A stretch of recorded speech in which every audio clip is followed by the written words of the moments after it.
Welcome to COVID and Guns, a video series brought to you by the Center for Firearms Law at Duke University School of Law.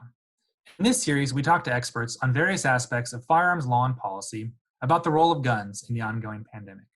I'm Jake Charles, Executive Director of the Center, and today I'm joined by Trent Steidley, an Assistant Professor in the Department of Sociology and Criminology at the University of Denver. Thanks for joining us today, Trent. Thanks for having me. First off, I just want to get out there for the audience. Can you tell us a little bit about your approach to studying firearms? What's your methodological perspective? Sure. So I'm a sociologist by training, and I guess I would categorize myself as kind of a more empiricist or positivist based in sociologist. So I'm very much wrapped up in trying to figure out how we measure the phenomena that we usually argue that we're trying to capture in our studies. And so a lot of my approach to research on firearms has been figuring out what do data say they are and what do they actually capture. And so a lot of my research has kind of been wrapped up trying to figure out, for instance, I've done research on how NRA membership at the state level might influence the adoption of policies. So a lot of the debate on guns is that the NRA is a big force for it. My question has been, well, can we measure that force? What does it actually look like in terms of membership rather than just saying it's the NRA? Very interesting.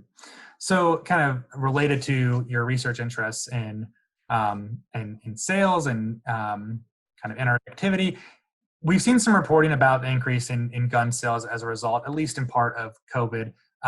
Do you have thoughts on what's driving people to be buying guns at a time like this?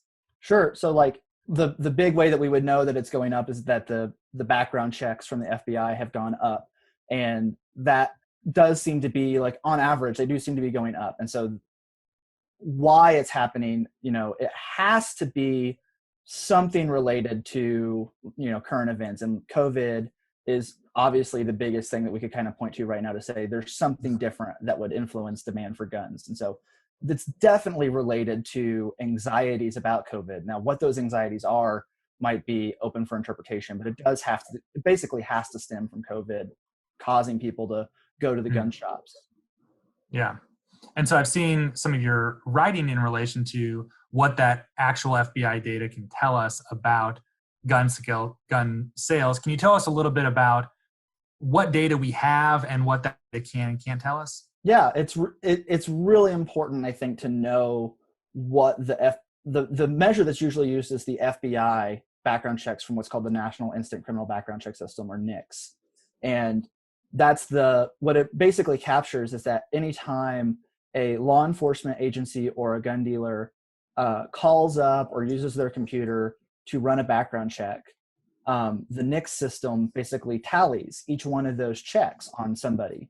And it is possible to see what those checks are for, if it was for like a law enforcement agency wanting to make sure that like a concealed carry license is still valid, versus a gun dealer who says, this person wants to buy a handgun or this person wants to buy a long gun. So we can kind of parse those out and see what they look like. The trick is to be aware of how those numbers are being compiled, because different news outlets will report those numbers all together and say, oh, hey, we've had over 3 million background checks done, and background checks are a proxy for gun sales.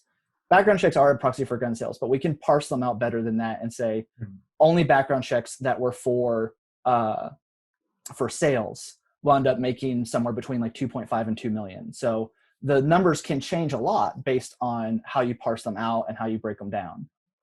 Yeah. And I would just add to that, consistent with all that you've said, that only tells us the gun sales that are going through dealers, right? Not the gun sales that are going through private parties that don't, in most states, have any record of them. So we don't know, our private sales increasing at the same time as the sales to the gun dealers are increasing.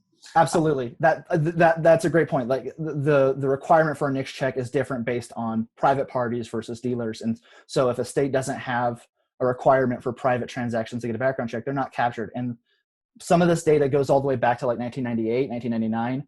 And the accuracy for, they do have private checks in there now, but that only applies to states that would require those. Yeah. And if they didn't, they haven't started recording those for long. So if you start comparing the stuff from like the early 2000s to today, those private checks are going to look wildly different.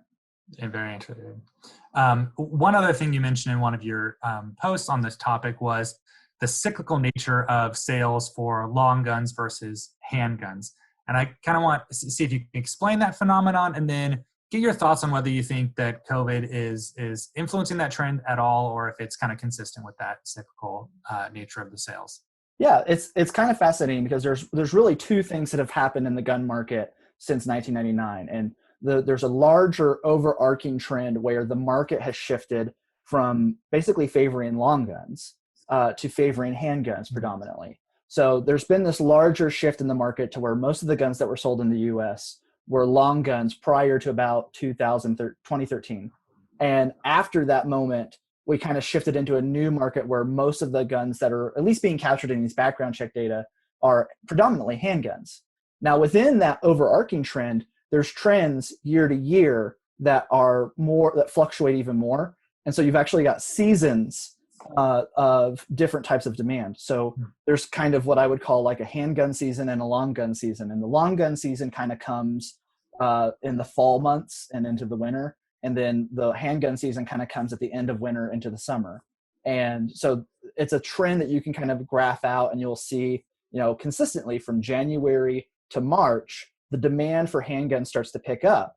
And even in that time period where long guns were dominant versus the period where handguns were dominant, that overall trend from year to year is still there. So the interesting thing with COVID was that a lot of the news stories that I've at least been seeing have been saying that the demand for handguns spiked compared to demand for handguns in the previous months even. So they'll compare the previous months. Yeah. And the trick with that is that March, that period from February to March to April, has always been a period historically year over year where handgun demand picks up as you go into that handgun season. So the idea with COVID being this thing that drove handgun demand, I would say we don't know for sure if COVID was the reason that handguns were disproportionate compared to long guns. Now, that's not to say that a lot of guns were sold. A lot of handguns were sold and a lot of guns overall were sold. But the proportion of the market, if we were going to say that, 80% or 70% of the guns that were sold were handguns, and we think that shift happened because of COVID, it's possible that proportional shift came from just regular seasonal changes. It's just that a lot more were being bought. And if that was the case, it's plausible that it wasn't new gun owners. It might actually be the regular people who have always bought guns and have caused these seasonal trends to begin with, that caused the demand to spike based on those pre-existing trends. It was just that something caused a lot more people to go out and get guns now. Yeah. Well, that's really fascinating, and we appreciate your perspective. Thanks for being here and chatting with us. We appreciate it, Trent. Yeah, thanks for having me. Yeah.